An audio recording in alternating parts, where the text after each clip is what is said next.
change, whether that it's a conflictual situation, whether there's a difference going on in opinions or something that's just not working right, or whether it's just a time of Bible study that we think maybe using a different approach might help people be able to actually live into the text. You've heard one way, we just did a visualization, and that makes a big difference. When you have to find yourself in the text, that's different.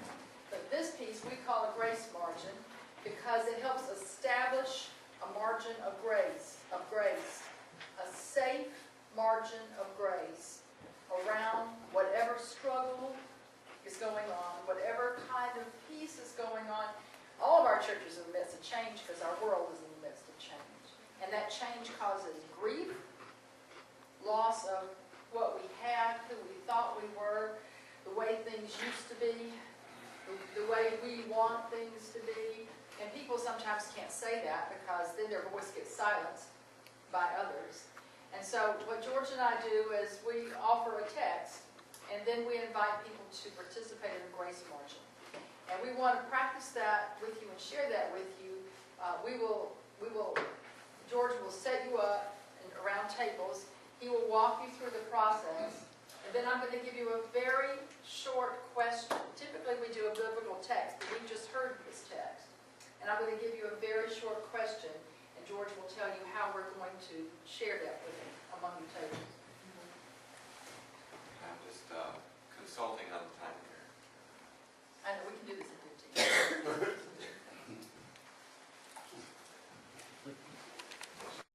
This is called grace margin. For those of you who like to know where things come from, this is borrowed from Eric Law's work. Eric first became known from his 1993 book called The Wolf Shall Dwell with the Lamb. It's still a wonderful book. And Eric has done some very creative things over the past 2 decades in helping church communities, denominations, and others begin to deal with what it means to be a much more diverse society and how denominations can engage that with the authenticity of our biblical witness. Let me just ask them, are we tied? We have to stop at 2:30, or can we just take a few more minutes? Yeah. Okay, there you go, George. Okay. So this is one of the ways that Eric, a practice that Eric has developed to help us be able to do that.